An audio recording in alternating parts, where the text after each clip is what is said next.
more. Every single year since 1994, when NAFTA went into effect, our trade deficit has been $135 billion or higher.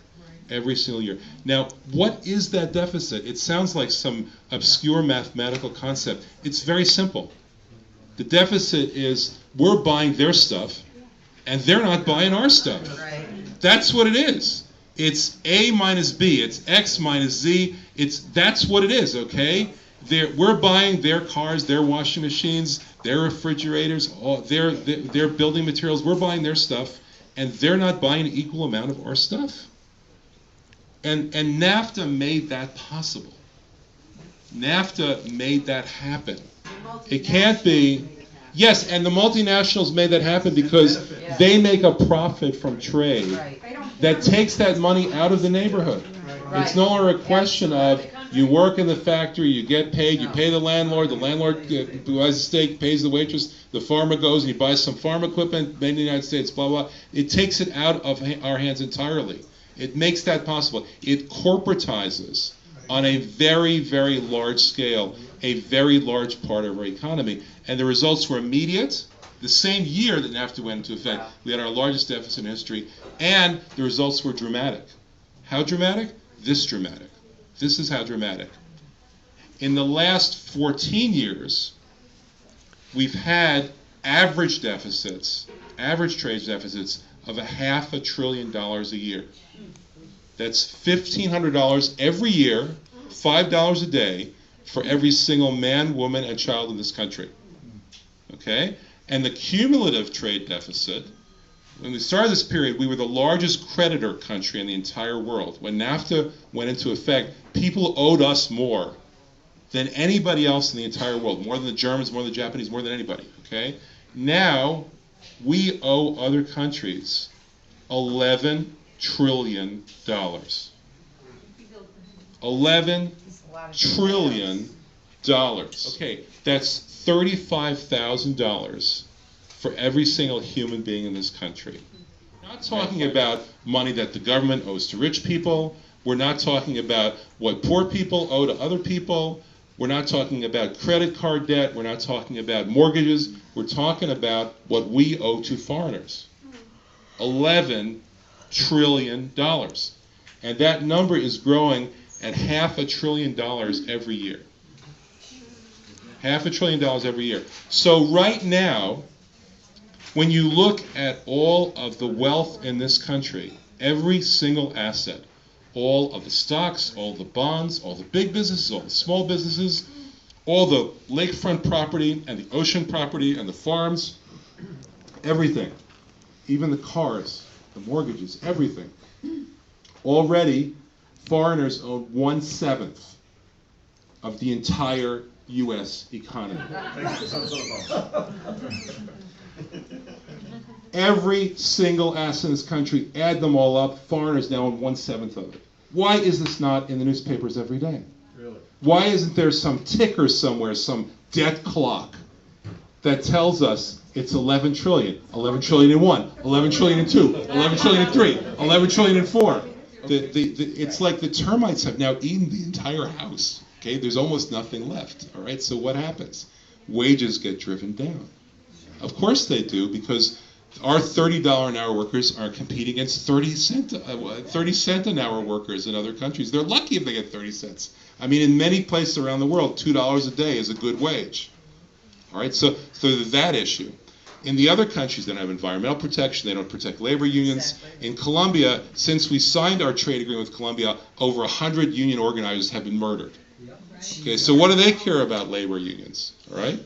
Over 100 have been murdered since the Colombia Free Trade Agreement went into effect. So they follow an entirely different set of rules. They have child labor, they have prison labor, they have slave labor, and they're competing one-to-one against our workers in this country. So they're driving our wages down and down and down for the benefit of multinational corporations. In fact, NAFTA itself did something that any economist would have told you before, and it was totally impossible. NAFTA managed to impoverish both American workers and Mexican workers for the benefit of multinational corporations and only multinational corporations. So one problem is the declining wages that we see. Another problem is a chronic lack of demand. Why is that? Because we're bleeding $500 billion every single year. We have to make it up somehow, and we do all these crazy things to try to make it up. The federal deficit is caused by the trade deficit. Okay? If you have a $16 trillion economy and you have only $15.5 trillion of demand, you got to make it up. Otherwise, you'll have 15% unemployment, like in Spain, like in Greece. Why does it happen in Spain? Why does it happen in Greece? Because they have similar situations and they can't make it up any other way. They're not allowed to run deficits. They don't have any monetary policy. So in fact, the people just suffer. Okay? Now, what we try to do is we paper it over. For an entire generation, we've dragged women into the workforce here. Okay, so where we used to have one worker in each family, now we have two. That's one way we've tried to paper it over. Another way we've tried to paper it over is the federal deficit. The federal deficit, dollar for dollar, is an effort to make up for the lack of demand because we are buying their stuff and not buying ours. In addition to that, our monetary policy, by historical standards, is insane. By some measures, the money supply in this country, as controlled by the Federal Reserve Board, has quadrupled in the past 7 years. So that means that every dollar you had in your pocket 7 years ago, in some sense, is worth 1/4 as much. It's worth a quarter. At least you got change out of it. Okay? So our monetary policy is a function of the fact that we're buying their stuff, they're not buying our stuff, and the Federal Reserve is trying to paper over that problem with cheap money. With zero interest rates now that have gone on for more than 5 years. The interest rates for banks in this country has been zero for more than 5 years.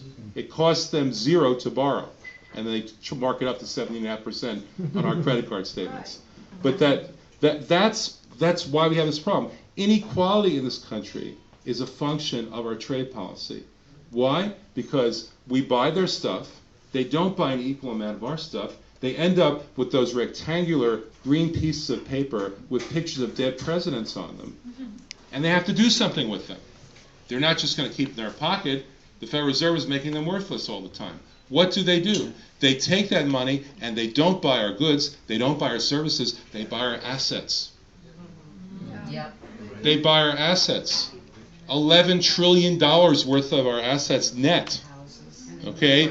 They buy our assets. So who does that benefit? Who owns our assets? Well, half of our assets are owned by the top 1%. So if they buy $1 million worth of stuff, $500,000 of that goes right to the top 1%. All right? It doesn't create any jobs. It doesn't create any demand for goods and services. It's simply paper shuffling. And it ends up making this country the fourth most unequal country in terms of wealth in the entire world than any other industrial country in the entire world. And any other, yes, it's intentional for the benefit. This is an economy that has made almost everybody poorer than they would otherwise be. We've gone from an economy with 4 and 5% per year growth to an economy that's lucky to eke out 1 or 2% growth. By the way, while we're on this subject, the growth last quarter was 0. It was 0, and this is in the midst of an employment recovery. It was 0. So what are we left with here? We are left with a problem that is getting more and more difficult, worse and worse all the time. It's getting worse to the tune of over $1 billion a day, every single day. You go to sleep tonight, you wake up tomorrow, the trade deficit just grew another $1 billion while you were sleeping.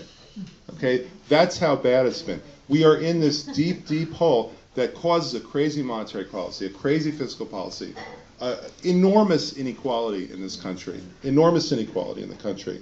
And in fact, the greatest inequality that we've ever seen, even worse than it was at the time of just before the Great Depression. And for what? For what? So that we can make Coca-Cola rich? So that we can make Halliburton rich? So that we can make Microsoft rich? That we can make Google rich?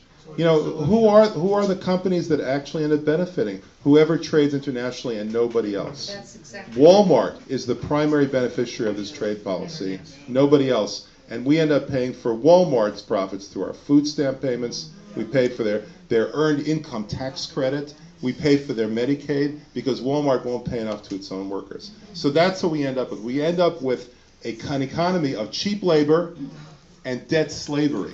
We are now about to make things enormously worse.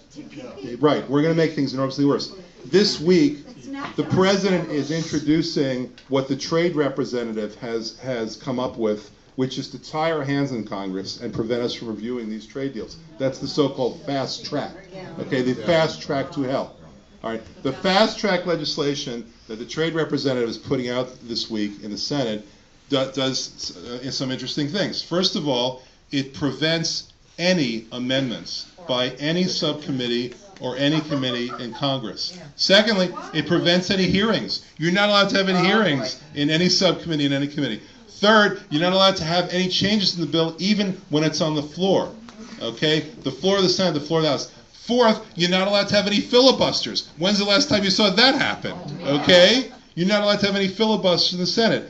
Fifth, it gives us this much opportunity to debate. Each member of Congress, including yours truly, each member of Congress gets 88 seconds. 88 seconds to debate whatever trade agreements the president presents to us. Okay? This is it, all right? I mean, seriously, now that I've explained all this to you, shouldn't you call your congressmen? Yeah. Yes. Shouldn't you call your senators? Yeah. Shouldn't you tell them, this is... Crazy. Bullshit. Say it again. Bullshit. Louder. Bullshit.